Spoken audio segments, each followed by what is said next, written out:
Chamo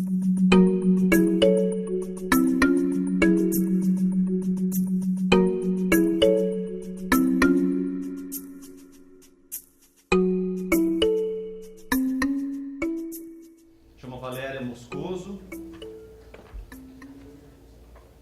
da Comissão Mexicana de Defesa y Promoción de Derechos Humanos. Pues buenas tardes de nuevo, gracias por incluirme en esta mesa. Fue toda una operación de colado, de incluirme en este espacio, así que se los agradezco un montón. También la atención de poder ser la primera, disculpas a mis compañeras y mi compañero. Desgraciadamente pues esto de los vuelos no se puede cambiar y tengo que partir corriendo ahora en un ratito, pero un gusto estar aquí, un gusto poder platicar con ustedes. Y bueno, de lo que hemos visto el día de hoy, yo vengo también, igual que ayer, a contarles un panorama tal vez un poco distinto, tal vez con las mismas bases, pero sí en un contexto que es diferente a lo que se ha dado en el resto de los países de América Latina. Yo trabajo en la Comisión Mexicana de Defensa y Promoción de los Derechos Humanos, estoy en México. Soy encargada del área de atención y trabajo psicosocial con personas víctimas de violaciones graves a derechos humanos. En la organización en la que estoy, a lo que nos dedicamos es en acompañar de manera integral casos de violaciones graves a derechos humanos, particularmente desde el marco del litigio estratégico, llevando denuncias contra el Estado a nivel nacional e internacional por este tipo de prácticas.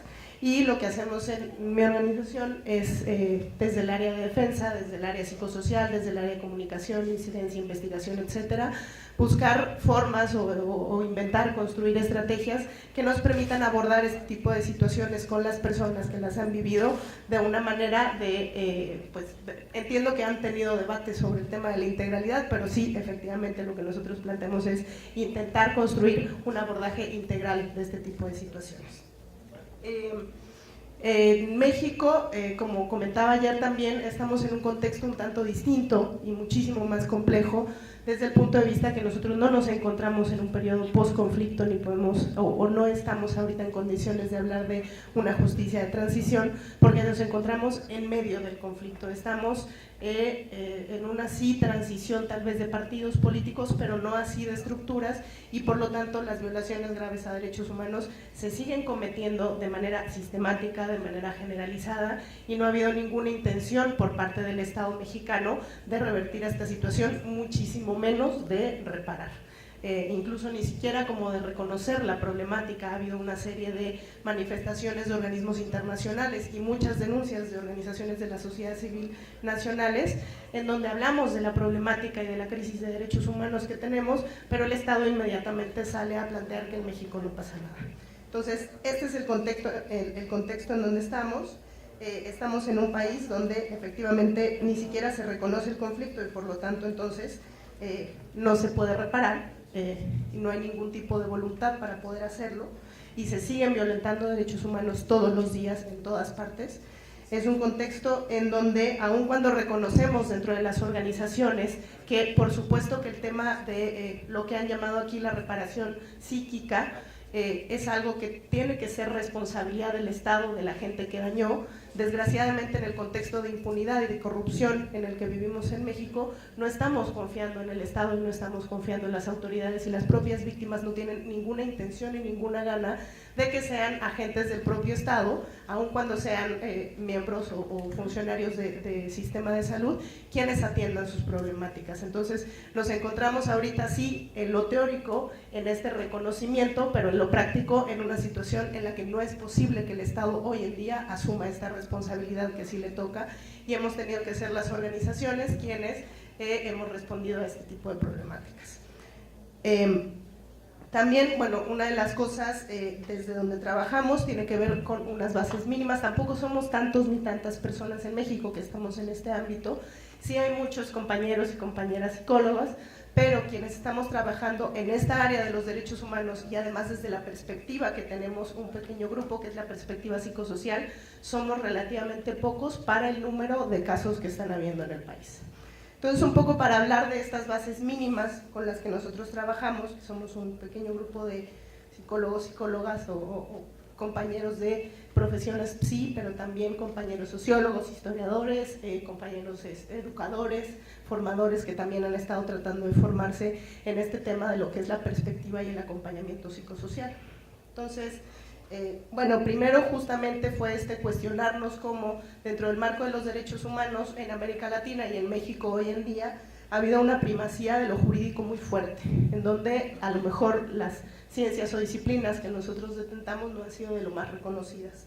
En este sentido, hablando desde este discurso hegemónico jurídico y además del derecho positivo, vemos que las personas que han sido afectadas o víctimas de este tipo de prácticas se encuentran en una situación de tremenda desventaja, sobre todo en un país como México, en donde además el derecho, si ya de por sí es complicado per se, en México se ocupan de hacer un lenguaje 3 veces más complicado y leyes absolutamente inentendibles que para ninguna persona común, normal, que no haya estudiado todos los años de derecho es posible entender.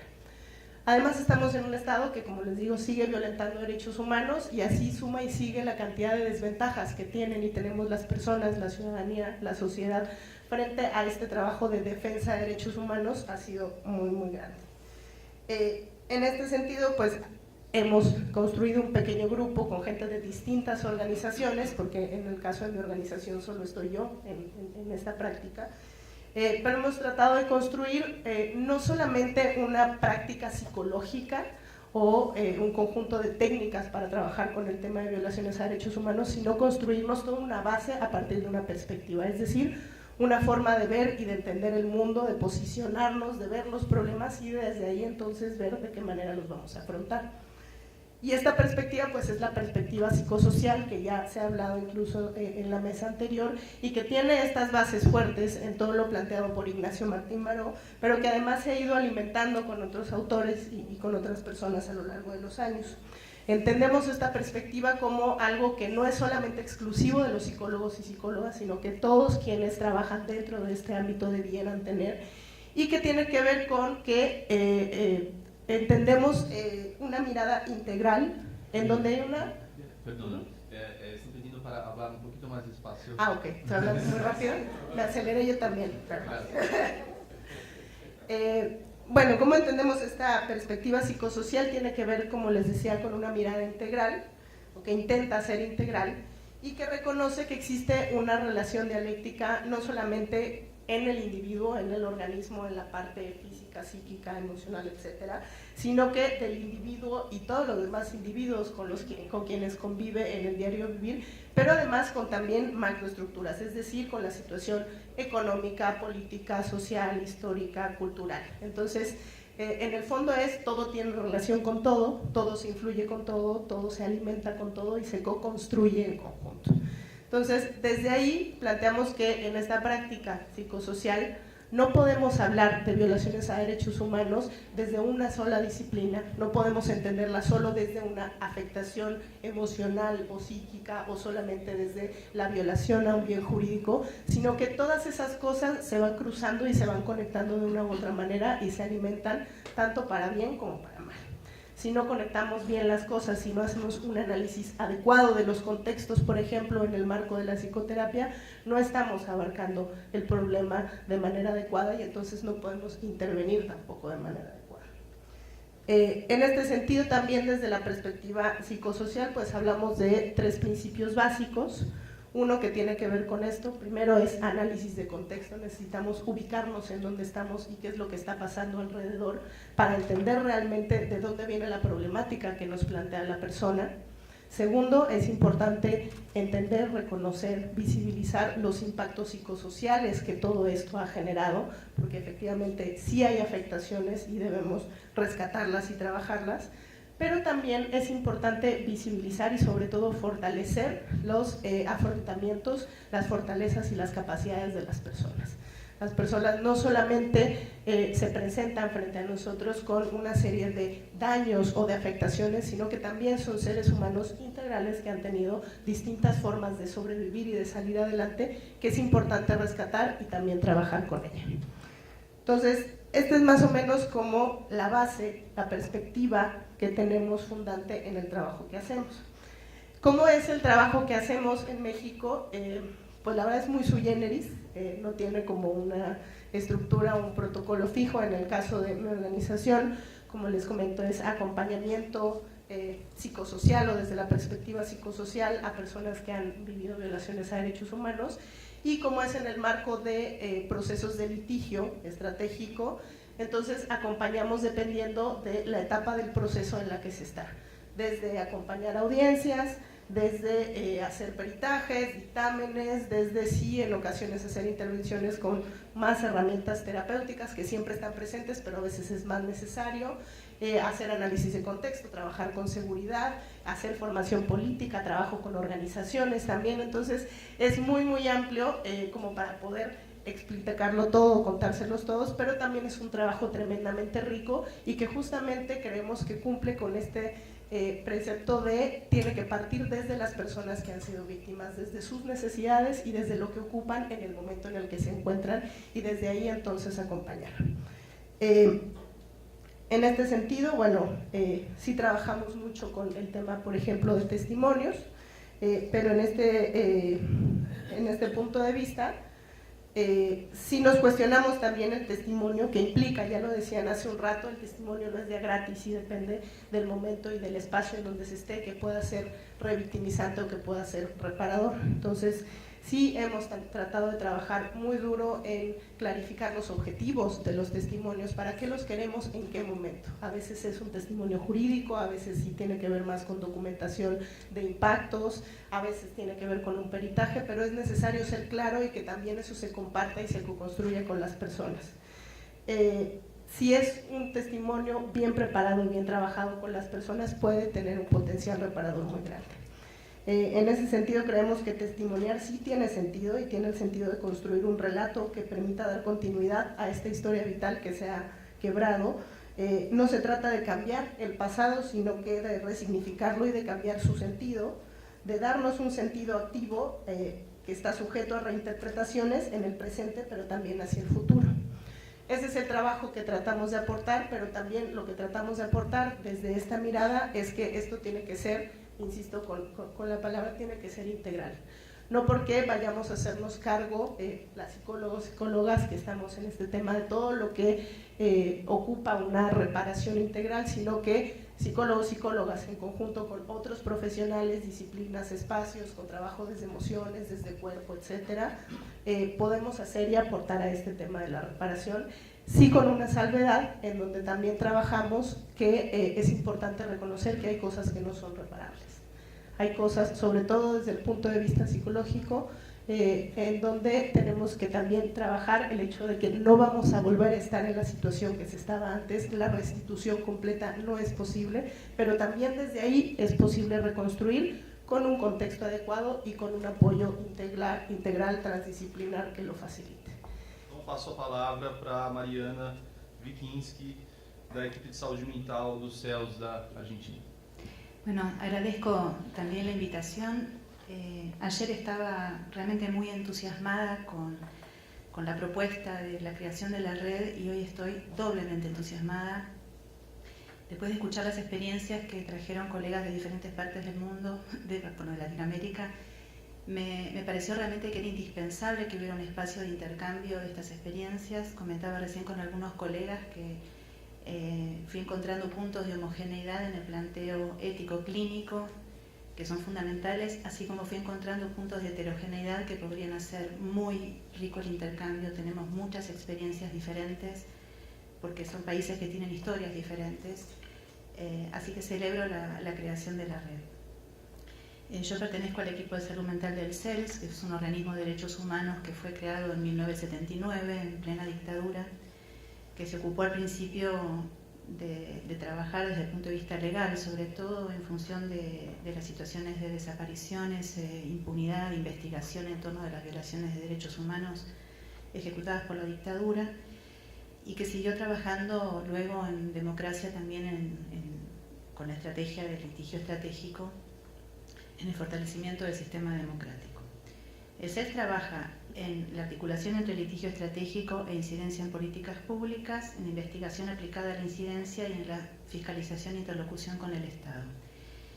En este contexto, el equipo de salud mental trabaja en un ensamblaje con los aspectos jurídicos del trabajo que desarrolla el CELS, y tiene como dos ejes básicamente de trabajo. Uno es el desarrollo de estándares jurídicos de aplicación local y el otro es la asistencia integral psicojurídica clínica y psicojurídica a las víctimas. En relación al primero de los dos ejes, en el desarrollo de estándares jurídicos de aplicación local, se han hecho investigaciones muy importantes respecto del estado de los asilos psiquiátricos en Argentina. Se ha hecho una publicación que se llamó Vidas Arrasadas, que revisó el padecimiento mental de las personas alojadas en condiciones inhumanas en manicomios en la Argentina, y también se trabajó mucho en función de la sanción y la aplicación de la Ley de Salud Mental, que es una ley que todavía no se ha terminado de aplicar, pero que es una ley de salud mental muy progresista, muy resistida también. Y el CELS trabaja muy fuertemente en la aplicación de esa ley como la instalación de un nuevo paradigma en la salud mental. Se va a presentar también en estos días otro libro que se llama Cruzar el Muro, desafíos y recomendaciones para la externación del manicomio, precisamente en dirección a trabajar la salud mental desde el punto de vista de la vida en comunidad, ¿no?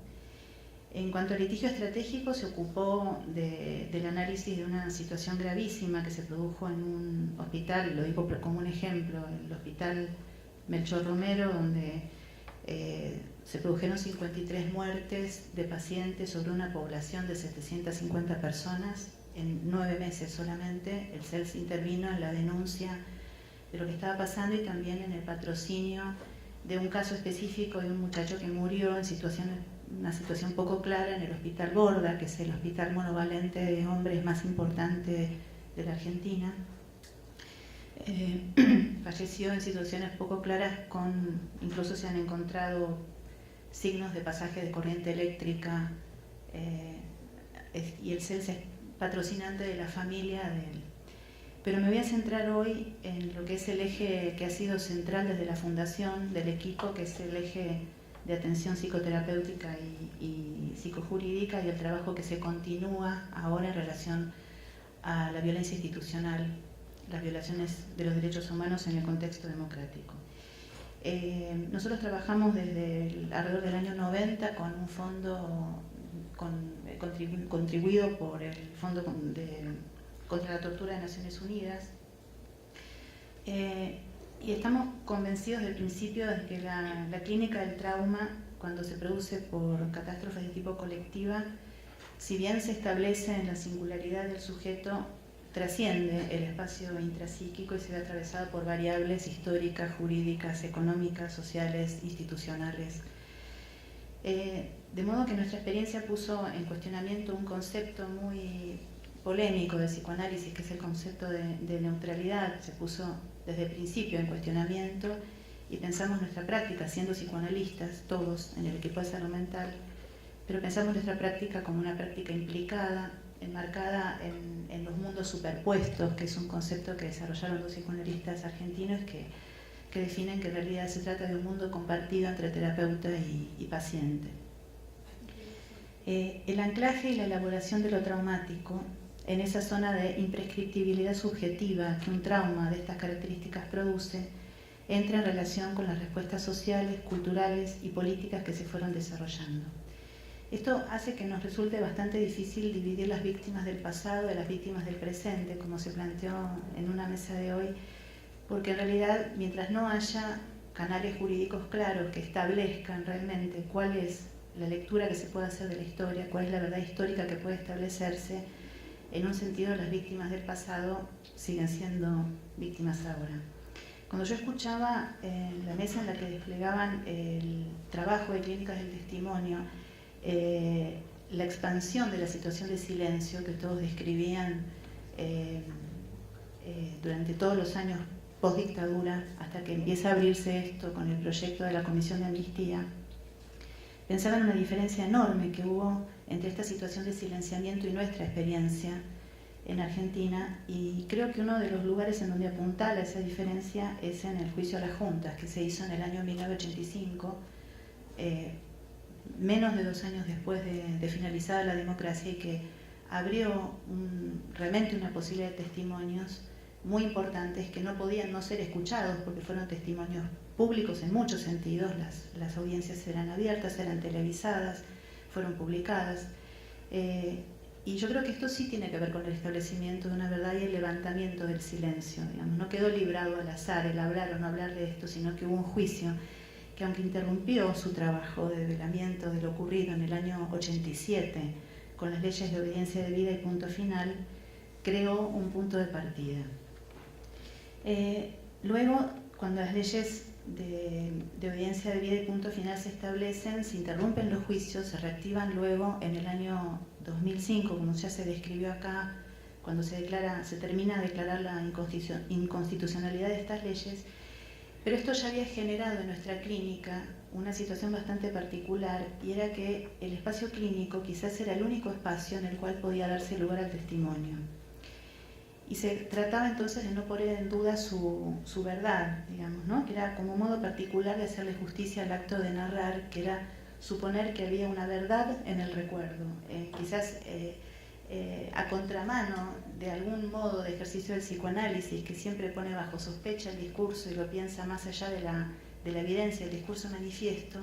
En este caso, el contenido manifiesto era tomado realmente como un discurso que aludía a una verdad, porque además ese era el único espacio íntimo en el cual podía producirse el relato de esa verdad particular de la historia.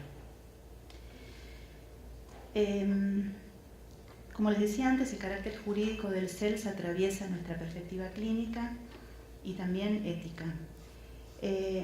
Sí, como lo plantea Teodor Adorno, los tres elementos esenciales de una respuesta ética ante la realidad son una respuesta negativa, como rechazo y denuncia frente al sufrimiento, una respuesta mimética y el ejercicio de la memoria. Entonces, los ejes de nuestro trabajo están determinados por este imperativo, advirtiendo siempre que la respuesta ética se plantea frente a un otro sufriente, marginado, debilitado, en su lucha por la subsistencia, por su vida. La colosal transformación del escenario político y la redistribución del poder que supuso el advenimiento de la democracia no alcanzó, sin embargo, a transformar algunos de los cimientos culturales y políticos que sostienen la lógica de algunas de las fuerzas de seguridad. Así como describían acá, creo que Darío describía una frecuencia muy alarmante de muertes en situaciones poco claras. En Brasil, una cifra espeluznante, estabas hablando de miles por año, si no me equivoco. Ontem a gente falou de mortes pela polícia militar no Brasil como um todo, algo como 8.000 por ano, Bueno. Mas desaparecidos só no Rio de Janeiro, 6.000 por ano, só no Rio de Janeiro. Bueno, digo, ese contexto que no es tan espeluznante en Argentina, digamos, pero que sí habla de un paradigma de funcionamiento en las fuerzas de seguridad, yo creo, en toda Latinoamérica, y que ha dejado una impronta seguramente desde la práctica establecida también durante las dictaduras, deja a una parte de la población efectivamente en situación de mucha vulnerabilidad, y particularmente, por lo menos en nuestro país, a los jóvenes, y particularmente a los jóvenes que están marginados del aparato productivo, del sistema educativo, de los canales habituales del trabajo. Y el CELS, como estrategia, toma algunos casos testigos para tomar una manera de denuncia respecto a algunas cosas que han seguido ocurriendo con algunos de los agentes de seguridad, en este caso particularmente dentro de la provincia de Buenos Aires. Y uno de los casos más importantes que sigue es el Luciano Arruga. Es un joven de 16 años que en el año 2008 fue detenido y torturado en una comisaría durante algunas horas, pero la madre y la hermana de Luciano alcanzaron a escuchar los gritos de él cuando lo fueron a buscar, y luego, 4 meses después, Luciano desaparece en situaciones muy poco claras. Durante los años de su desaparición hubo diferentes investigaciones, por supuesto muchísimas denuncias. El CELS toma el caso en un momento, y estas investigaciones en instancias jurídicas iban cayendo porque había problemas con los fiscales, investigaciones que se desviaban, que se detenían, que tenían como un espíritu acusatorio a veces con las mismas víctimas, muchos problemas, hasta que el CELS logra la federalización de la causa. y luego interpone un habeas corpus y el cuerpo de Luciano aparece finalmente el año pasado, en octubre, como NN. Finalmente se sabe que había muerto en circunstancias muy poco claras cruzando una autopista el día de su desaparición. Quizás perseguido por la policía, pero todavía eso está abierto a investigación.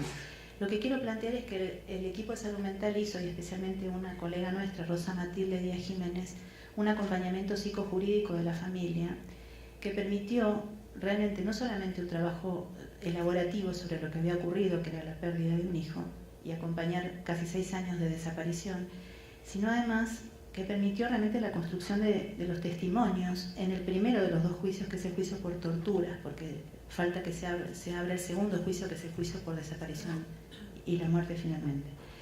En el juicio por torturas declaran la madre y la hermana de Luciano y algunos otros testigos, pero el tema es que ha tenido tanta potencia ese testimonio, gracias, que se ha logrado de una manera asombrosa que se sancione con 10 años de prisión a uno de los policías implicados en el hecho de tortura.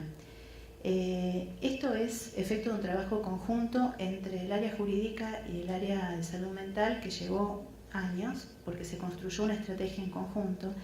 Y lo importante de esto es que la sentencia estuvo basada centralmente en el testimonio de las víctimas, porque eran la madre y la hermana de Luciano, además de algunos vecinos que también declararon.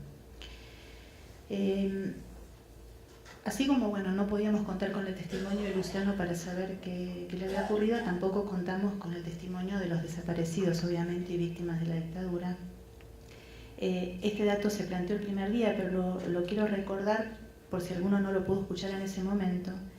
En la Argentina se desarrollaron 395 causas por delitos de lesa humanidad, 146 de ellas ya cuentan con sentencia, hay en este momento 13 juicios en curso. Entre los años 2007 y 2015 resultaron acusadas 2.740 personas, se condenó a 622, han sido absueltas 57, están procesadas 941 y en el medio fallecieron sin condena 432 personas y tenemos 50 prófugos.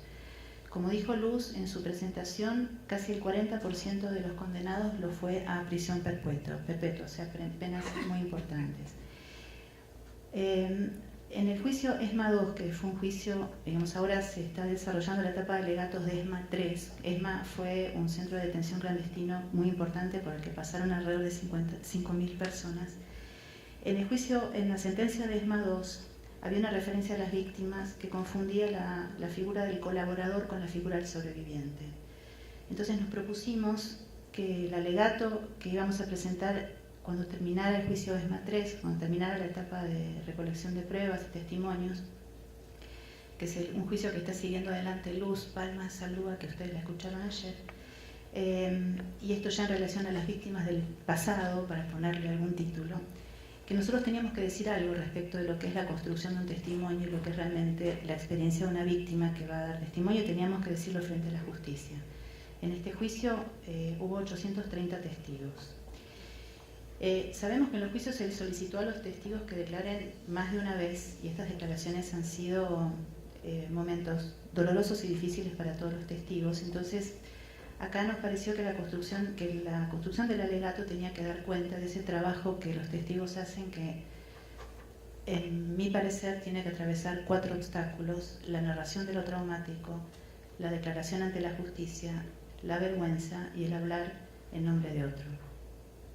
Y que, digamos, nuestra tarea también es proteger al testigo frente a esto.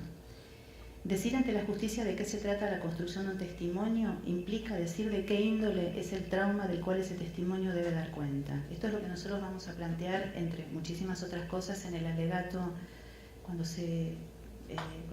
el CELS, que es parte de la querella, lo plantee ante los jueces en el juicio de ESMA 3. Implica describir hasta qué punto las experiencias que las víctimas sufrieron atacaron las bases mismas de constitución de su aparato psíquico y hasta qué punto han sido objeto de ataques a su percepción. Implica explicar que el trauma siempre produce una ruptura en el sentido de la existencia, siempre escapa a la capacidad de simbolización de la que un individuo es capaz, que rompe el equilibrio psíquico, que se constituye en trauma precisamente porque el sujeto no cuenta con recursos para significarlo, que produce síntomas, que ofrece resistencia a su narratividad, que el aparato psíquico nunca está preparado para alojarlo y que quien lo sufre invierte muchas veces una enorme cantidad de energía en intentar olvidarlo, desmentirlo o reprimirlo, aun cuando difícilmente lo logra. Implica entonces también explicar a los jueces que el testimonio de lo traumático no podría jamás resultar exento del efecto que lo traumático mismo produce en su seno, los olvidos, las fisuras, las dudas respecto de lo percibido, las contradicciones. Es precisamente allí, en ese desorden, donde el trauma deja su huella, y es por eso que en nuestro alegato planteamos ante los jueces que desestimar la palabra del testigo, como lo intenta sistemáticamente la defensa de los acusados, a causa de estos quiebres en su discurso, haría absolutamente inviable comprobar la existencia del delito, puesto que es imposible demostrarlo anulando las huellas de su incidencia.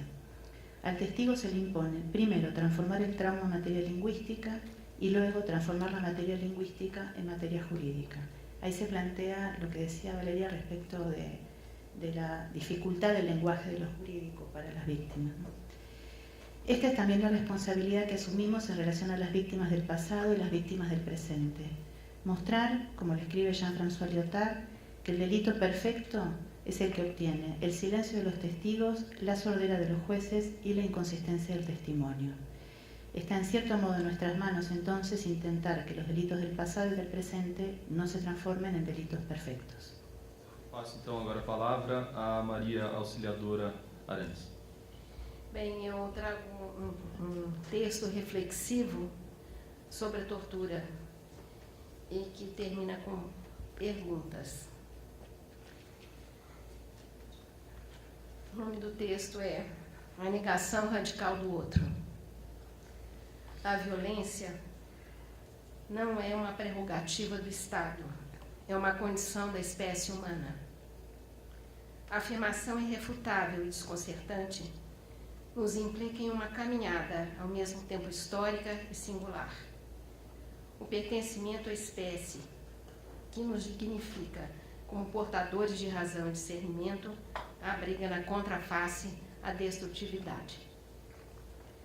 A aproximação com este fundamento do humano é um dos vértices que nos enlaça neste segundo encontro nacional das redes clínicas do testemunho da Comissão de Anistia, que se dedica a pensar o que fazer frente à violência do Estado ontem e hoje, com o objetivo de consolidar uma política pública de reparação psíquica às vítimas de violência do Estado.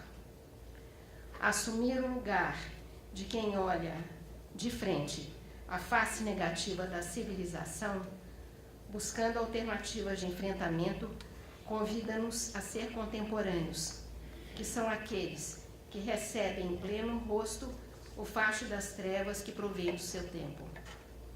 Esta concepção nasce de uma inquietação dos astrofísicos quando dizem que, circundando as estrelas, pontos luminosos do firmamento, há sempre uma densa treva que provém das galáxias mais remotas, que se distanciam de nós a uma velocidade tão grande que a sua luz, que viaja velocíssima, não pode nos alcançar. Ser contemporâneos é permanecer olhando fixo para o escuro do tempo, vigiando o tempo presente. Sobre a espécie humana, reproduzo o que disseram Freud, Robert Antelme e Jean Merry, a partir de sua condição contemporânea à Primeira e Segunda Guerra Mundiais. Em 1929, Freud escreve: a questão decisiva da espécie humana é de saber se, em que medida, seu desenvolvimento cultural será bem-sucedido em dominar o obstáculo à convivência representado pelos impulsos humanos de agressão e de autoaniquilação. Quanto a isso, a época atual merece um interesse especial, diz Freud, em 1929. Os seres humanos conseguiram levar tão longe a dominação das forças da natureza que seria fácil, com o auxílio delas, exterminarem-se mutuamente até o último homem. Eles sabem disso. Daí boa parte de sua inquietação, de sua infelicidade, de seu mal-estar. Robert Antelme, membro do Partido Comunista Francês e combatente da resistência francesa, sobreviveu aos campos de concentração nazistas, de onde saiu arruinado pela fome, pela doença, pelo frio, convivendo com a morte e a degradação. Diz ser testemunha de que, na iminência do extermínio, os indivíduos lutavam para permanecer humanos. Assim como Primo Levi, também afirma que os homens da Gestapo, os SS, não passam de homens como nós. São feitos da nossa mesma matéria. Eram seres humanos médios, medianamente inteligentes, medianamente maus. Salvo exceções, não eram monstros.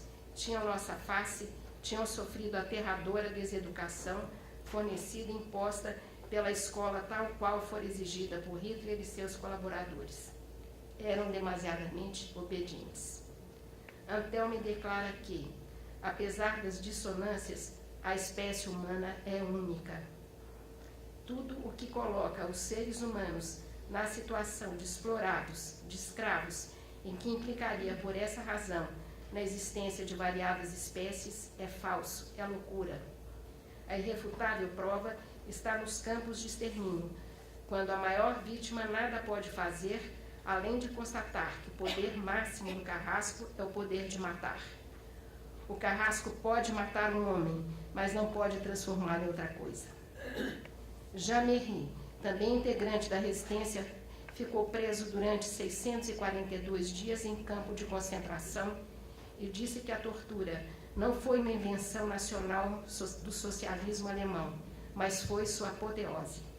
A confiança no mundo, que se vê abalada com a primeira bofetada e finalmente desmorona com a tortura, não pode ser restaurada. A partir daí, é impossível vislumbrar um mundo onde reina o princípio da esperança. Tomando a tortura como fio que não se rompe, retrocedo ao tempo em que a Igreja Católica e o Estado se uniram para exercer os crimes da Inquisição. O conluio entre as duas espadas, a do rei e a de Deus, autoriza os inquisidores a torturar, tanto em nome do rei quanto em nome de Deus. Opositores e apóstatas foram da mesma forma condenados ao fogo e à forca, por crimes materiais ou de opinião, consolidando a tortura desde então como prática sem limites. Em relação à tortura praticada na antiguidade, vale destacar o lugar determinado ao escravo. Conforme Pietro Verri, entre os gregos e os romanos, desconhecia-se o uso da tortura contra os homens. Não falo dos escravos, diz Verri, que no sistema deles não eram considerados pessoas, mas apenas coisas, de modo que eram vendidos, mortos, mutilados, com o mesmo poder e liberdade com que se age contra o jumento, sem que as leis limitassem o poder sobre eles. Na história das Américas, a escravização dos africanos avançou em escala sem limites e sem precedentes.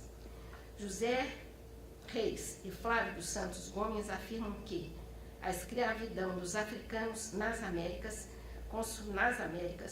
consumiu cerca de 15 milhões ou mais de homens e mulheres arrancados de suas terras. O tráfico de escravos, através do Atlântico, foi um dos empreendimentos comerciais e culturais que marcaram a formação do mundo moderno e a criação de um sistema econômico mundial. A participação do Brasil nesta trágica aventura foi enorme. Para o Brasil, estima-se que vieram perto de 40% dos escravos africanos. A herança do direito romano, que permitiu à coroa portuguesa lançasse ordenações que classificavam os africanos e os índios como coisa, como propriedade móvel, negava ao escravo qualquer condição humana. O africano escravizado torna-se propriedade do outro, pode ser vendido, doado, emprestado, alugado, hipotecado e confiscado. Legalmente, o escravizado não tem direitos, não pode possuir ou doar bens, e nem iniciar processos judiciais, mas pode ser punido.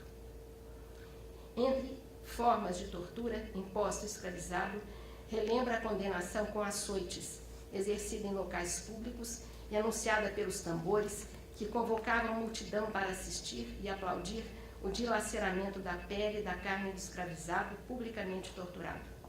A primeira Constituição brasileira, em 1824, aboliu os açoites, aboliu a tortura, a marca de ferro quente e todas as penas cruéis. Mas o Código Criminal do Império, em 1830, ou seja, 6 anos depois, determinou que, se o réu for escravo e incorrer em pena que não possa ser capital ou de galaias, será condenado na de açoites, depois de o sofrer, será entregue ao seu senhor, que se obrigará a trazê-lo com ferro, pelo tempo e maneira que o juiz designar.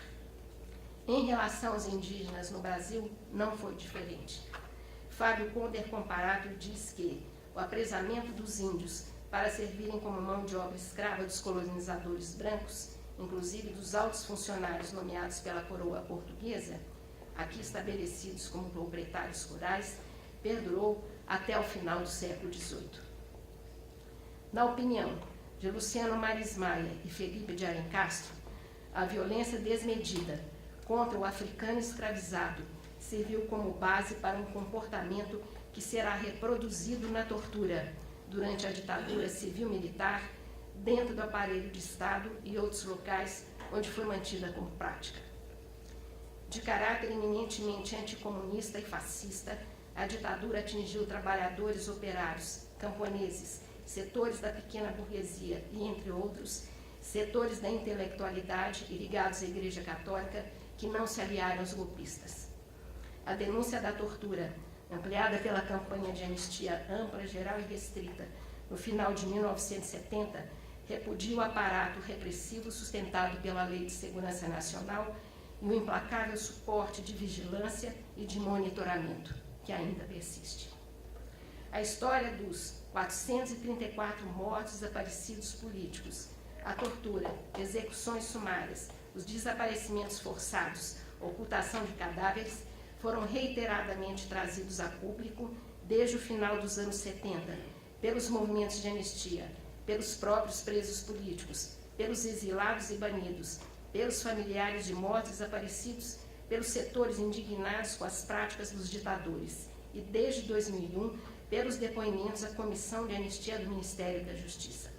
Finalmente, foram relatadas pela Comissão Nacional da Verdade em 10 de dezembro de 1924, que diz: o trabalho conduzido permitiu à Comissão Nacional da Verdade concluir que as graves violações de direitos humanos ocorridas no período investigado, especialmente nos 21 anos de ditadura implantada em 1964, foram resultado de uma ação generalizada e sistemática do Estado brasileiro, configurando crimes contra a humanidade. Nessa conduta, o protagonismo foi das Forças Armadas.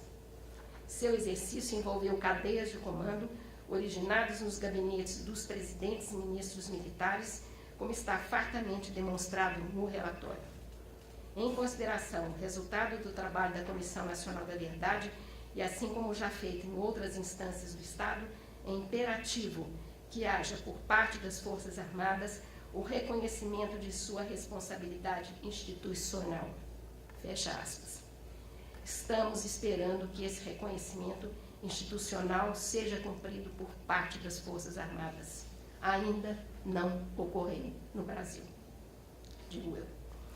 Por outro lado, convicção de que a prática da tortura é crime, conforme a Constituição de 1988, levou a decisões de Estado aprovadas e em curso.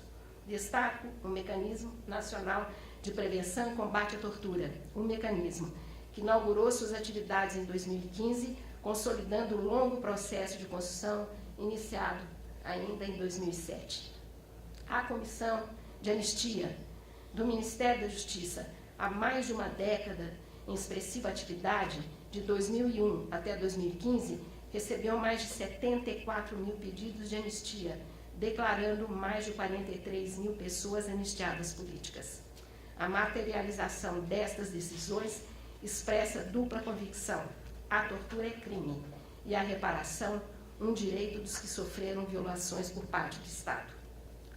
Todos os que tivemos reconhecido o direito de resistência contra o regime autoritário e em prol da luta pelo restabelecimento das liberdades públicas e da democracia, recebemos com emoção o pedido de desculpa em nome do Estado brasileiro, formulado incontáveis vezes pelo presidente Paulo Abrão, bem como por conselheiros da Comissão de Anistia que presidiam sessão de julgamento. Entre os dispositivos criados pela Comissão de Anistia, as clínicas do testemunho tornam possível os melhores procedimentos em direção ao resgate da dignidade própria, tornam visíveis o que foi silenciado, o que permaneceu pulsante e sem nome, o que não podia ser desvelado em público. Estas boas práticas resgatam, fio a fio, a certeza de que continuamos a restaurar nossa bandeira, em busca de justiça plena, recuperando a esperança sobre as asas da liberdade sempre abertas sobre nós, como diz o nosso hino.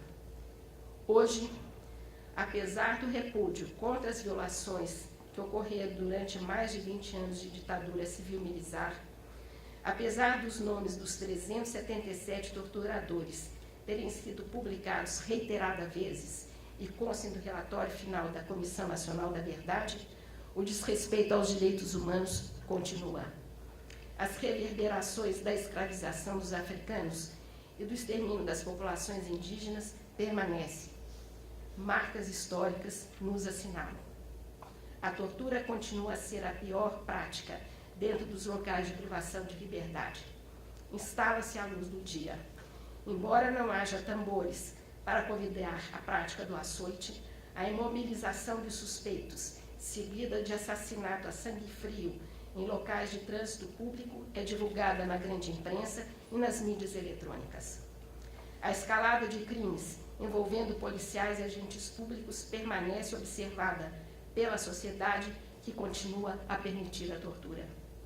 A política de disciplinarização, punição e ameaça mantém-se como estratégia de controle dentro do Estado Democrático de Direito. Em 23 de outubro de 2015, Edson Teles, professor da Universidade de São Paulo, referindo-se à morte do torturador Ustra, descreve o que ocorreu com o cidadão Afonso. Ele foi agredido com objeto de choque no pênis, bolsa escrotal, pescoço e perna. Também apresentava machucados feitos na região da costela e múltiplas lesões na parte esquerda das nádegas e nas coxas.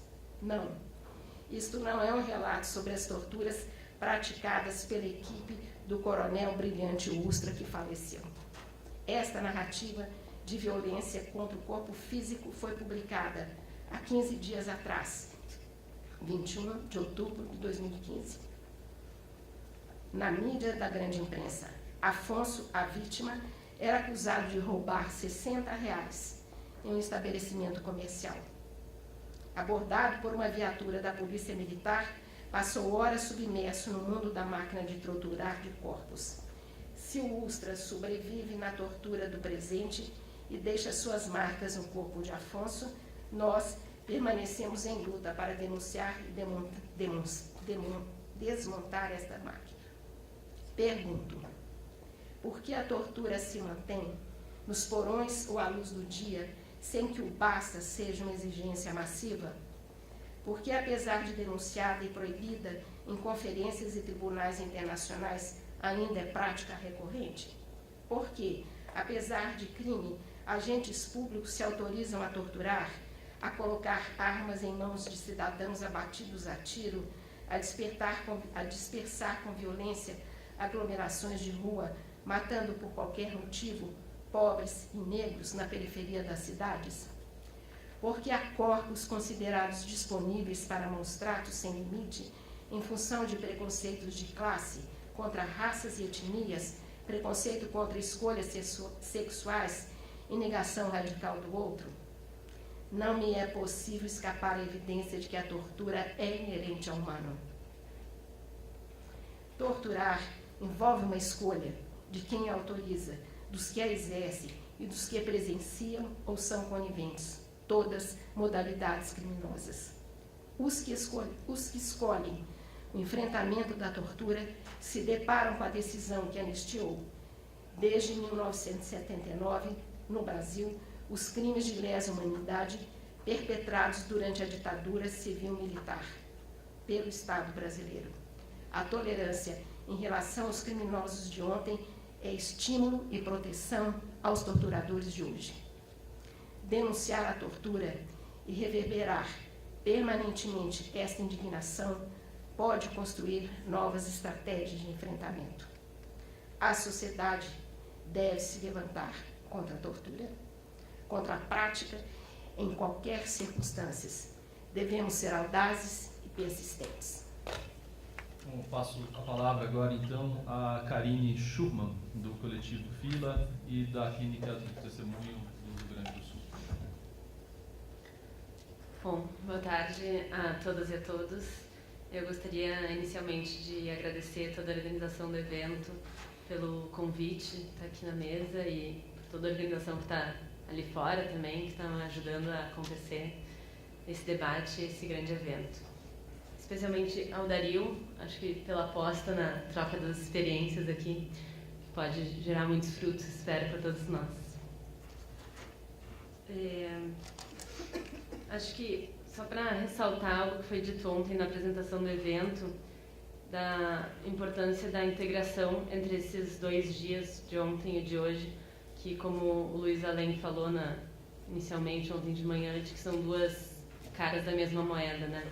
Acho que as falas agora, e na verdade hoje o dia inteiro, refletem um pouco disso, assim, dessas 2 caras de ontem e hoje juntas.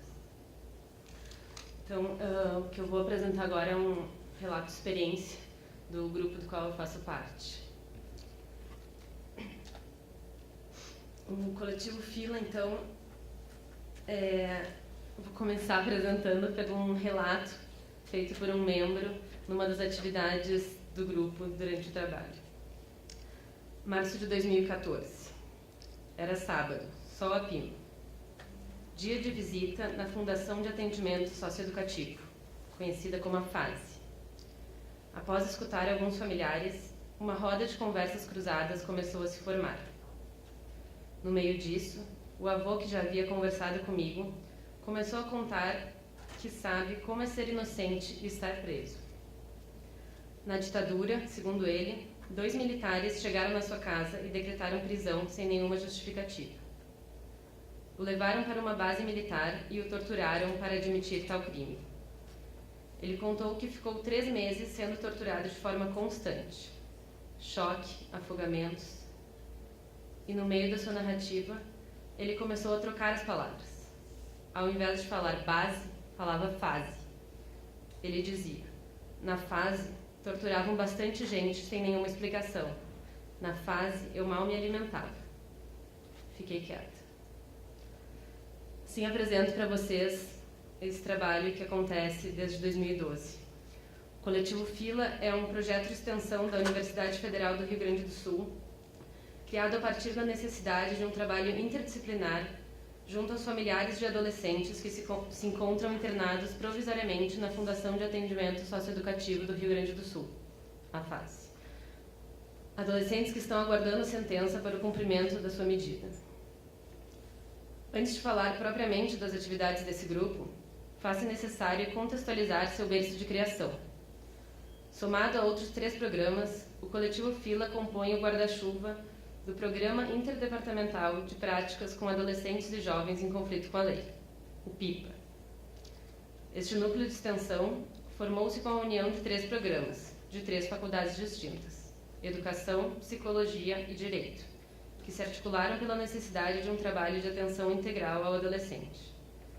A perspectiva interdepartamental e interdisciplinar busca potencializar ações que enfrentam as lógicas que tendem ao isolamento de áreas e disciplinas na formação. Fazem parte do Coletivo Fila estudantes de graduação e profissionais das áreas de Psicologia, Direito, História e Ciências Sociais, integrantes de projetos de extensão da URGS, Universidade Federal do Rio Grande do Sul, que se uniram para pensar essa proposta de intervenção específica por interesse na temática de violação de direitos e privação de liberdade.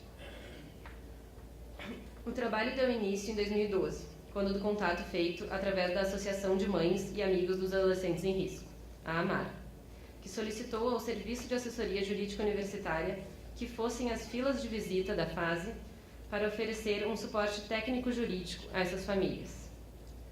notou-se que, muito além das dúvidas processuais, essas famílias têm uma grande demanda por um espaço de escuta, uma vez que sofrem inúmeras violações de direito, antes, durante e depois de todo o caminho do ato infracional. Dessa forma, um trabalho interdisciplinar começou a se esboçar, quando do convite para o pessoal da Psico compor junto. Em pouco tempo, a atividade foi crescendo e se ramificando, dando espaço para a criação de um grupo que pudesse analisar e trabalhar atentamente essa demanda.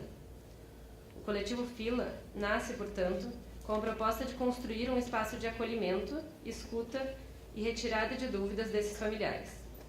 As intervenções do grupo na Fila se dão através de proposições coletivas que vão desde conversas individuais até oficinas. Após iniciarmos a atividade no campo e estarmos em contato com os familiares dos adolescentes, fomos escutando aos poucos o sofrimento daqueles sujeitos, em sua maioria mães, que não sabiam nem o que poderia acontecer com seus filhos. Não sabiam como se dava o desenvolvimento das audiências e por que seus filhos aguardavam dentro da fase e não em liberdade. Não sabiam a quem recorrer quando das violações policiais e traziam fortemente consigo um sentimento de impotência e culpa frente à situação em que seus filhos se encontravam. A prática do coletivo Fila é tecida por tortuosos caminhos. Ao inverso daqueles que estamos acostumados em que o indivíduo, usuário ou paciente chega até nós, aqui saímos da toca e nos lançamos na experiência de ir a campo escutar esses sujeitos lá onde não há paredes, somente um teto e alguns bancos rachados. Bastava isso para que acontecessem os encontros entre os integrantes do grupo e os familiares dos adolescentes. Encontros com a vulnerabilidade social, com a violação de direitos, com a diferença, com incertezas e com outros saberes. Neste tempo de espera, vários relatos de violação de direitos nos são narrados. Escutamos testemunhos da violência policial que acomete esses jovens de maneira intensa e recorrente. Escutamos a violência estatal que marca na carne aqueles que estão à margem, os 30 mil jovens mortos por ano no Brasil. Violência essa que parece driblar o tempo ao impor fortes semelhanças com fatos ocorridos décadas atrás. Trago aqui então alguns relatos feitos por membros do coletivo Fila após as idas na fila da fase. Junho de 2012. Um membro do grupo relata. Disse que ele passou por uma tortura policial violenta. Saco, choque, unha, jacaré e meu estômago embrulhou. Meu colega disse que elas poderiam denunciar na ouvidoria. O advogado delas poderia ajudar, mas ela disse que uma outra família fez isso e alguns dias depois estavam todos mortos. Novembro de 2013. Fala de uma mãe na fila. Minha sorte é que olho bastante notícia e filme. A gente sabe que isso acontece. Vi o filme da Zuzu Anjo. Mataram a mãe para abafar a história do filho. Faz muito tempo, né? Mas a gente sabe que isso ainda acontece. Aí então veio a pergunta: o que fazer com tudo isso? Foi preciso ouvir dos próprios familiares a resposta. Já estávamos fazendo algo. Relato de uma integrante do grupo de maio de 2014. Eu pedi que ela nos apresentasse na fila e ela chegou até o grupo de mães que estavam reunidas e disse: essa é a Karine, ela veio aqui para nos escutar. O silenciamento e a deslegitimação dessas histórias tomam forma enquanto mecanismo de defesa diante da recusa do corpo social em ouvir a violência estatal que estamos constantemente reproduzindo. Na tentativa de furar essas bolhas de silêncio, o testemunho insiste com uma fala que vem afirmar uma memória ignorada, fazendo resistência ao silenciamento e à história oficial. No tempo em que se dá a fila, permanecemos junto a essas mães, tentando romper esse engendramento de silêncio. Romper com o que cala e faz calar. Romper com o que se espera. A fila, portanto, não é muda, a fila fala, e nós a escutamos.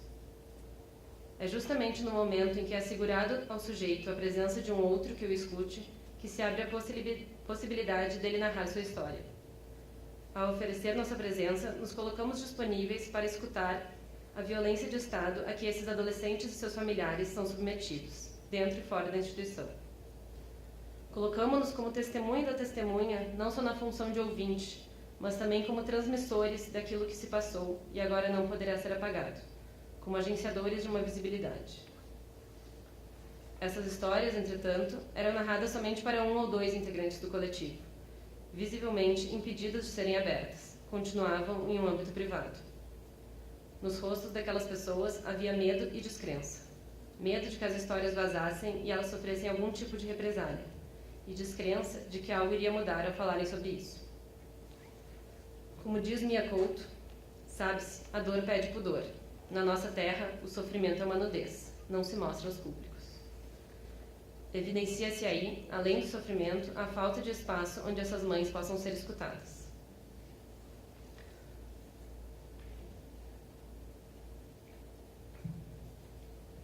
Frente a essas questões, o grupo elaborou oficinas para serem feitas com os familiares dos adolescentes.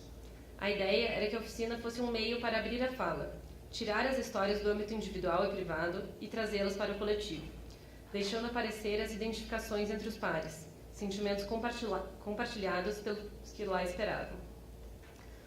O grupo segue até hoje formulando novas oficinas, de acordo com a construção feita a cada semana. Mantendo cuidado com a escolha de que quer manter sigilo, deixávamos uma caixa, papel e caneta como uma outra forma de testemunhar. Através das oficinas, foi possível a produção coletiva de novos sentidos ao próprio momento de espera na fila.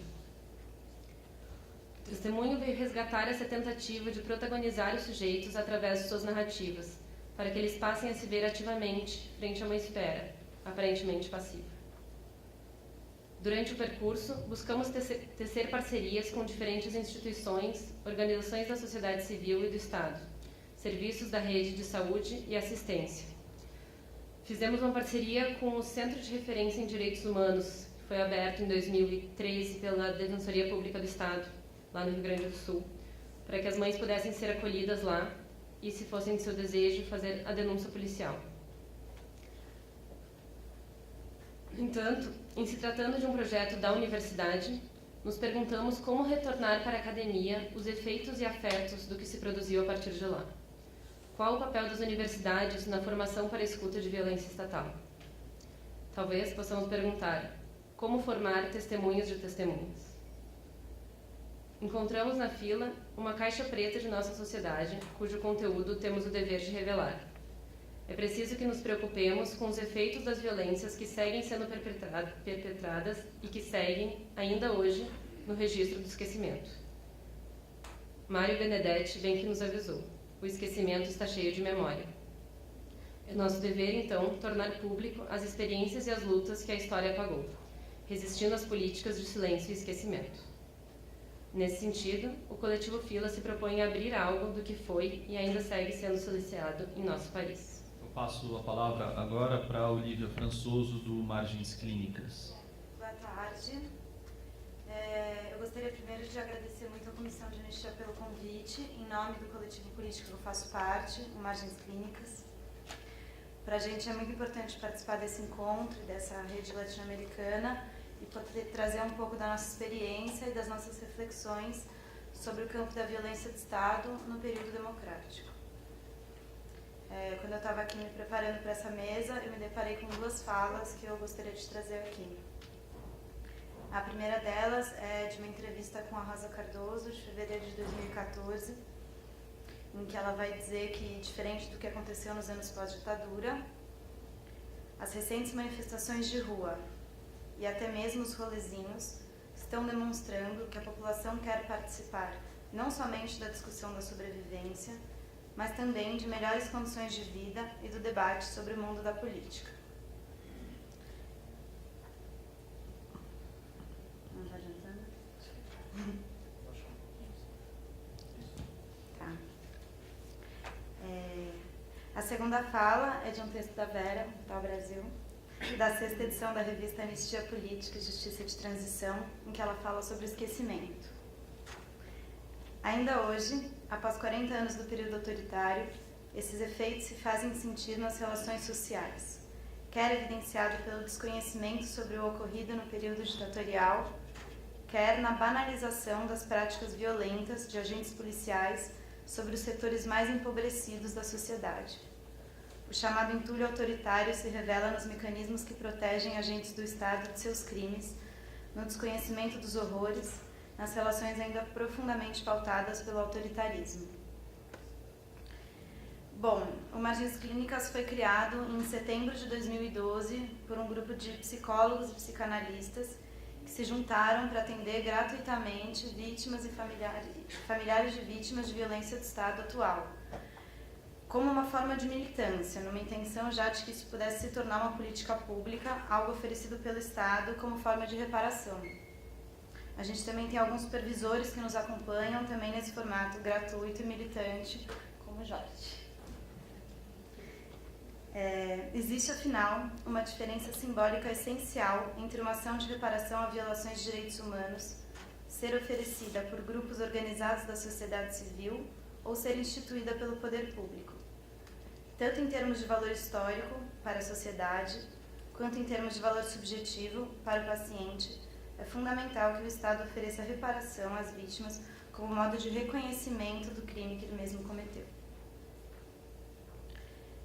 Nesse momento, no fim de 2012, a partir da militância de algumas pessoas do grupo e de uma proximidade que existia com o grupo Mães de Maio, a gente começa a pensar esses atendimentos, então. O movimento Mães de Maio se formou em maio de 2006 por conta dos ataques de retaliação da polícia que havia sofrido ataques do PCC. Foram quase 500 pessoas que morreram em menos de uma semana entre Grande São Paulo e a Baixada Santista. E alguns desses familiares se organizaram para lutar pelo esclarecimento dos crimes e por políticas reparatórias. E nos trazem essa demanda por atendimento psicológico e para fortalecer de maneira mais ampla a sua luta. Nesse momento também estava sendo criado o projeto das Clínicas do Testemunho da Comissão de Anistia. E a partir do que a gente foi assistindo do lançamento do edital, dos debates no campo que foram surgindo e aumentando cada vez mais, do que a gente pôde ir acompanhando das primeiras conversas públicas das clínicas de São Paulo, a gente começou a trabalhar com o conceito de reparação psíquica para as vítimas de violência do Estado no período democrático. A militância acho que é o ponto principal comum dos membros do Margens, que hoje, além de 12 psicólogos e psicanalistas, também conta com 2 psiquiatras e um sociólogo na equipe. Uma militância que se coloca para pensar a violência do Estado, a desmilitarização da polícia e o genocídio da população negra, pobre e periférica. Só para trazer um dado aqui, um relatório do Sou da Paz agora do começo de 2015, que analisou dados da Secretaria de Segurança Pública do Estado de São Paulo, aponta que policiais civis e militares em serviço foram responsáveis por 358 mortes entre janeiro e junho desse ano no Estado de São Paulo. Além dos atendimentos clínicos individuais, o Margem tem outras frentes de trabalho. A gente fez entre 2013 e o começo de 2015 um grupo terapêutico em Santos. Estamos realizando também, desde o meio desse ano, um projeto de cartografias da memória com jovens, a partir de um edital que a gente ganhou do Juventude Viva, da Secretaria Municipal de Direitos Humanos e Cidadania, em 4 territórios da periferia da Zona Sul de São Paulo, o Jardim São Luís, o Jardim Ângela, o Capão Redondo e o Campo Limpo, dentro de 3 instituições importantes de lá, que são o Projeto Arrastão, o Seja Campo Limpo e os Santos Mártires. No início de outubro, agora, a gente também começou um grupo de escuta, contratados pela ONG Ação Educativa, com arte educadores que realizam oficinas de cultura dentro de diversas fundações Casa do Estado de São Paulo. Além disso, a gente também compõe um Observatório de Direitos Humanos de São Paulo que chama Vozes da Rua. Ao longo desses 3 anos de trabalho, a gente foi criando uma rede de parceiros e a gente recebeu aproximadamente 60 encaminhamentos para os consultórios dos seguintes grupos: Mães de Maio, o Comitê contra o Genocídio Preto Pobre Periférico, o Movimento Passe Livre, a ONG Teto, o Comitê Juventude e Resistência da Zona Sul, o Serviço de Medida Socioeducativa Centro Social Santos Dias, a Pastoral Carcerária e principalmente o Núcleo Especializado de Cidadania e Direitos Humanos da Defensoria Pública do Estado de São Paulo. Essa é uma parceria que promove muito encaminhamento para a gente e de muitos casos das chacinas muito recentes. Isso é uma experiência muito legal. Desses 60 encaminhamentos, apenas 33 chegaram de fato aos nossos consultórios e desses, apenas 15 iniciaram um processo terapêutico. A gente levanta como principal causa disso o fato dos nossos consultórios se localizarem na parte central da zona oeste da cidade e essas pessoas morarem nas periferias, o que significa pelo menos 1h30 de transporte público para elas irem das casas até os nossos consultórios. Eu fiz um pequeno levantamento aqui com os dados do próprio trabalho do Margens e surgiram alguns pontos interessantes que eu queria trazer. Além dessas 60 pessoas, né, que chegaram para o Margens para atendimento clínico individual, a gente também atingiu diretamente no trabalho de grupo 10 pessoas no trabalho de Santos, 20 pessoas nesse grupo da ação educativa e 120 jovens na cartografia. É possível afirmar que todas essas pessoas atendidas pelo Margens Clínicas moram na periferia e que grande parte delas é negra. Interessante também apontar para o fato de que nos consultórios a gente recebe encaminhamentos de pessoas mais velhas, os pais e mães dos meninos assassinados, ou de crianças, os filhos deles. A gente atende muito poucos jovens e, quando atende, normalmente são mulheres, esposas desses meninos assassinados. E o Margens segue nessa direção de, a partir desses atendimentos psicanalíticos, subsidiar uma luta maior por memória das pessoas vitimadas, pela elucidação dos crimes, pela responsabilização dos violadores, pela reparação integral das vítimas e pela reforma das instituições que autorizam e realizam esses crimes. Entendemos que a psicanálise e a escuta desses sujeitos, como parte da luta dessas pessoas, possibilitam um outro lugar que não só o de vítima e de atingido pela violência, criando assim uma escuta inexistente na rede de saúde. Quando se escuta, abre-se uma chance de cumplicidade para a busca de uma movimentação psíquica. O intuito é construir um movimento reparador, onde a vítima se desloque de uma posição de vítima. O acontecimento traumático só se transforma em abertura se encontra alguém no caminho para escutá-lo. O atendimento de cada sujeito é um ato político. No entanto, há outra dimensão da política que queremos alcançar com esse trabalho que vale a pena aprofundar. Pensar de que modo as vivências subjetivas das pessoas que atendemos se relacionam com essa dimensão política da democracia e da justiça de transição. Tratam-se de crimes que são relegados ao esquecimento absoluto. Sob o nosso ponto de vista, o não reconhecimento por parte do Estado, levando em conta que desde o sistema de justiça até as forças policiais, desses crimes cometidos, significa a continuidade sistemática dessa violação. É como se o crime continuasse existindo e se repetindo, e os familiares, quando não encontram na sociedade esse tipo de reconhecimento dos crimes, vivem a experiência de carregar o fardo de um luto que não pode se realizar. Como são crimes silenciados e negados, essas pessoas mortas e seus familiares têm o direito à memória também negado. E mais do que isso, existe um processo de criminalização da pobreza, que faz com que a morte violenta de algumas pessoas seja a prova última de que tal pessoa era criminosa. Esse processo de criminalização também afeta os familiares das vítimas, como ouvimos de uma mãe, filho ladrão, mãe bandida. A fantasia que se coloca para esses familiares é um pouco essa. É como se eles se esquecessem, essas pessoas nunca tivessem existido, e assim o trabalho de luto fica impedido de se realizar. E dessa forma, a escuta psicanalítica pode ser usada como um dispositivo para reparação. Não estamos mais aqui falando de militantes brancos de classe média, mas dos periféricos, que não foram para os quais a psicanálise foi pensada. Passo agora a palavra ao Jorge Brode, da SUR, Clínica e Intervenção Social. Boa tarde a todos. Queria contar aqui um pouco para vocês o que a gente anda pensando e fazendo. Vou tentar ser muito sintético. Na verdade, o que a gente tem pensado é como é que é essa clínica do Homo Sacer, né?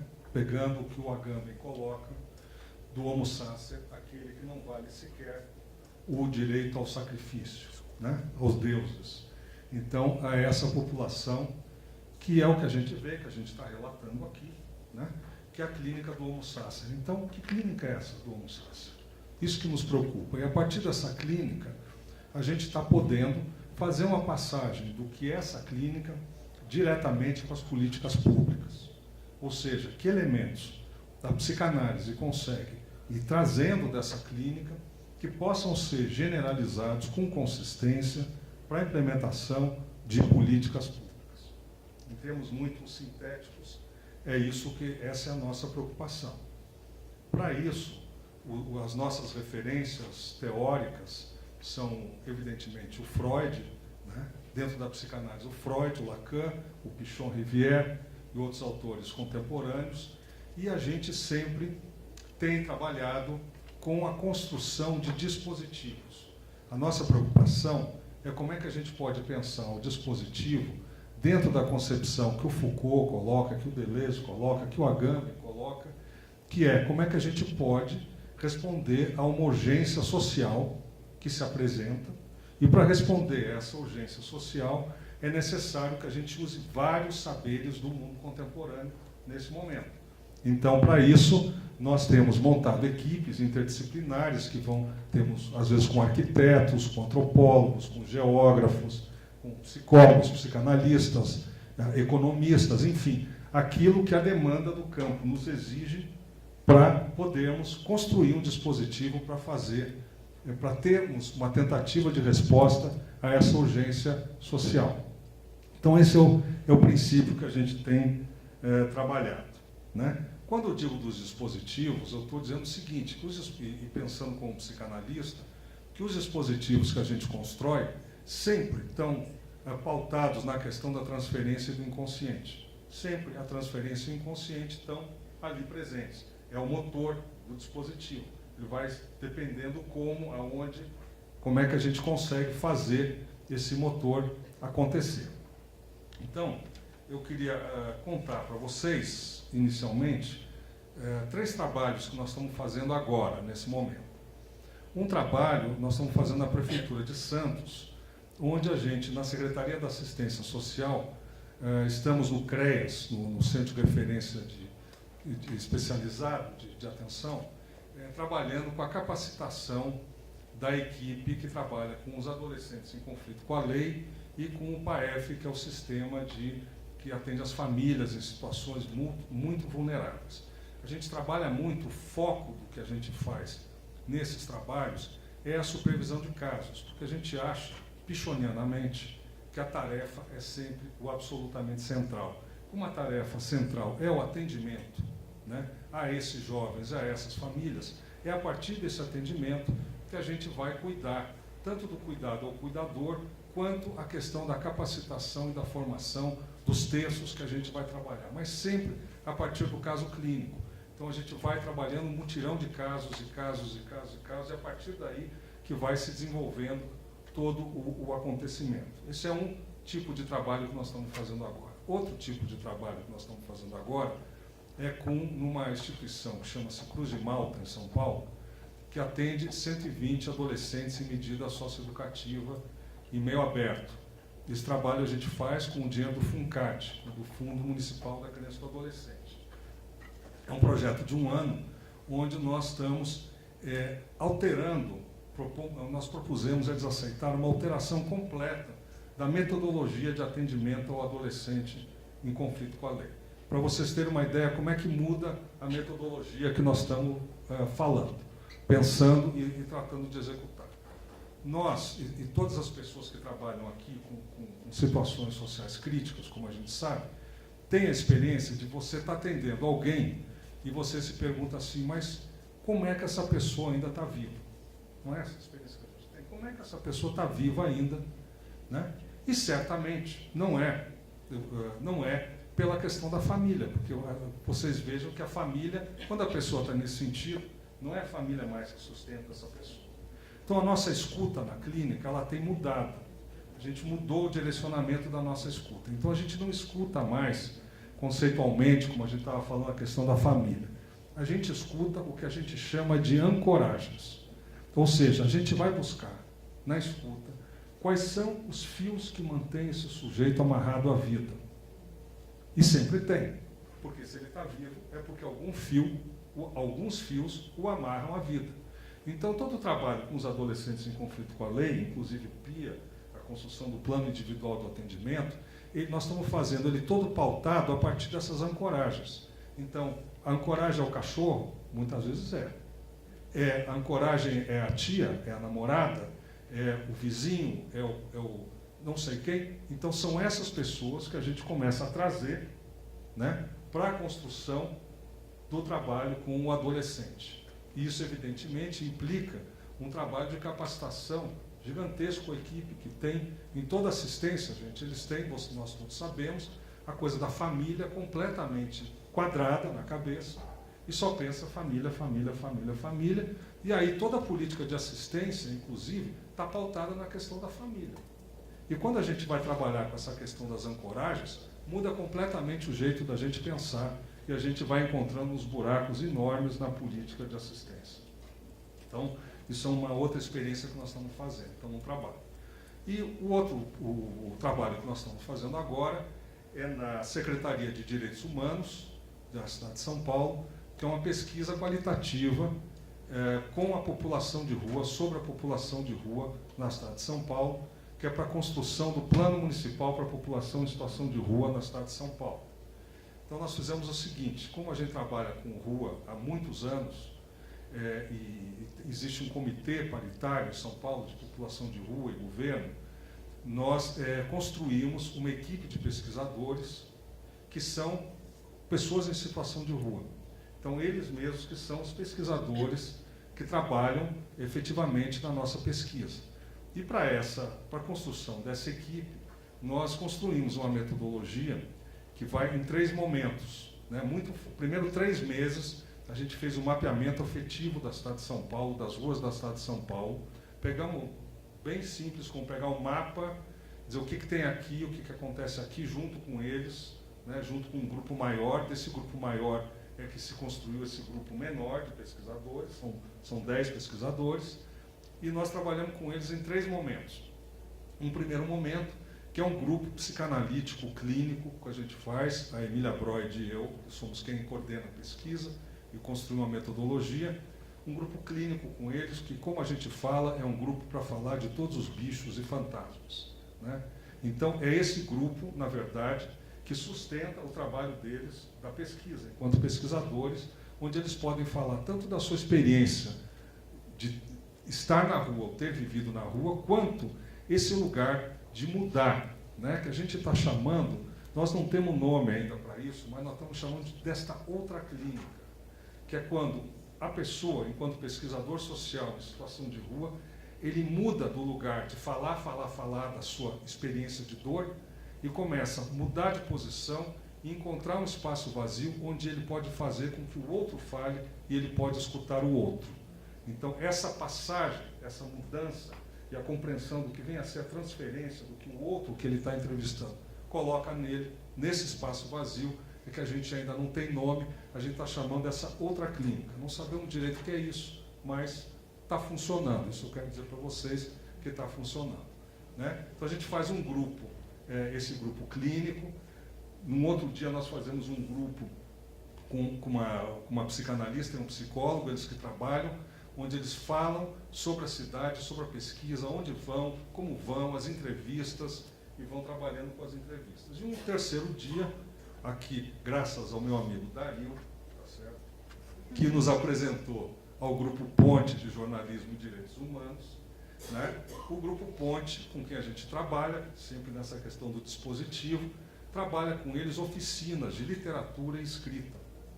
Né? Então, eles leem literatura, escrevem, escutam o outro falar, escutam o outro ler, um lê para o outro, e vão trabalhando coisas muito bacanas, como, por exemplo, a questão do cordel, né? E, de repente, um traz uma crônica, como a gente fala, uma entrevista de rua, em termos escrita em cordel, e coisas super bacanas, muito interessantes, que vão vindo da rua.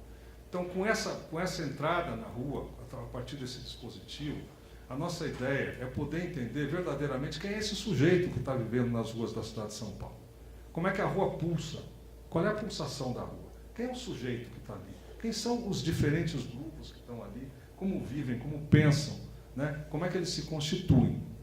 E é isso que nós vamos trabalhando, vamos organizando isso a partir daquilo que são significantes e os emergentes que vão surgindo dessas entrevistas e mesmo dos grupos que nós vamos fazendo com eles. Né? Que é a clínica do Homo Sacer mesmo, porque na medida em que saber como aparece ali essa vida que nada vale. Né? Só para, eu não quero passar do tempo, eu queria dizer um pouquinho da violência do Estado, né? Como é que a gente está vendo que a violência do Estado se apresenta hoje. Está tranquilo? Tá? Então, a primeira questão, trabalhando com um adolescente em conflito com a lei, é o que estamos vendo, né? É um verdadeiro massacre que a gente está vendo nas periferias, um verdadeiro massacre. Agora, como é que a gente faz essa clínica, né? Então, essa clínica, outro dia, conversando lá com o pessoal, assim, mas, gente, como é que a gente escuta, como é que a gente encontra e escuta aquele moleque que está com a morte no cangote? Sabe aquele moleque que está com a morte no cangote? Vocês sabem. Quem trabalha sabe que a morte está aqui e o cara está conversando com a morte. Como é que a gente pode trazer essa morte para cá, né? E podemos falar dessa morte. É a possibilidade de falar dessa morte que muitas vezes salva essa vida, né? Então, como é que a gente tira a morte daqui, coloca a morte aqui e começa a nomear, né, essa morte, como é que ela vai se estabelecendo na vida do adolescente. Então, tem ocorrido fatos gravíssimos que todos sabem. Outra questão que eu queria colocar de uma forma mais ampla, vejam só, a questão do neoliberalismo que foi colocado aqui. O que a gente identifica? Porque a gente tem trabalhado muito nas periferias de São Paulo e de outras cidades brasileiras também. O que a gente tem observado? A gente tem observado que com a retração do Estado, se o Estado antes já era um Estado muito, muito ruim, com a retração do Estado, o que acontece? Acontece que o Estado sai e se instaura a lei do mais forte. Quem é o mais forte? É o crime organizado, né? Então, no Rio de Janeiro está acontecendo isso, nas outras, em Porto Alegre está acontecendo isso, em São Paulo está acontecendo isso, e a gente, freudianamente, começa a ver o seguinte, que nas periferias, que é uma equação, que quanto menos Estado, mais PCC, por exemplo, é uma equação linear, quanto menos Estado, mais PCC, e que instaura-se a lei da ordem primitiva, gente. Então, voltamos a totem e tabu, né, onde o poder do traficante, que é o chefe da ordem, não tem limites na violência, não tem limites na sexualidade, não tem limites no gozo, temos a ausência da lei. Isso é uma absoluta violência que nós estamos vivendo decorrente das relações sociais e do Estado. Essa é uma coisa que eu queria levantar. Uma outra questão que eu queria levantar, gente, que nós estamos descobrindo na rua agora. Nós entendemos. Agora a gente entendeu uma coisa interessante. Não há política para o sistema penitenciário em São Paulo. Não há política para o egresso. Martinha, conhecemos essa história há décadas, não é isso, Martinha? Muito tempo. Então não há política para o sistema penitenciário. O que acontece para os egressos? Os egressos saem e eles só têm um lugar para ir, grande parte deles é a rua. A única forma que eles têm de sobreviver na rua, que eles têm muito marcadas, é o sistema de dentro da prisão, que é o sistema do crime organizado, é o sistema do PCC. A sobrevivência através do crime organizado, porque é a única forma que ele tem de sobrevivência. E hoje em dia, na rua de São Paulo, 40% da população de rua é composta por egressos do sistema penitenciário. O que está acontecendo? Está acontecendo que em toda situação de rua da cidade de São Paulo começam a vigorar as regras do PCC. Começam a ver. Então, nos equipamentos públicos, inclusive, a pessoa, quando vai para o abrigo, ela começa a se relacionar na transferência com a equipe técnica como se ele estivesse na cadeia. Se a equipe técnica não tem condições de trabalhar isso, essa transferência tão forte que aparece, começa a lei da cadeia começa a se impor cada vez mais fortemente. E a mesma coisa isso nas malocas, a mesma coisa nos mocós, enfim. Então, como? Hein? Do Congresso. Não tinha pensado nisso. Mas, enfim, o que eu estou dizendo, gente, é que essa questão da violência do Estado, estou terminando, ela vai se espalhando de uma forma insidiosa, que é tanto pela política repressiva, ordenada, organizada, como é o caso da PM, quanto da política de saída e de abandono. O abandono também gera uma violência inaudita, sem nome e sem o menor controle, como é o caso da ausência de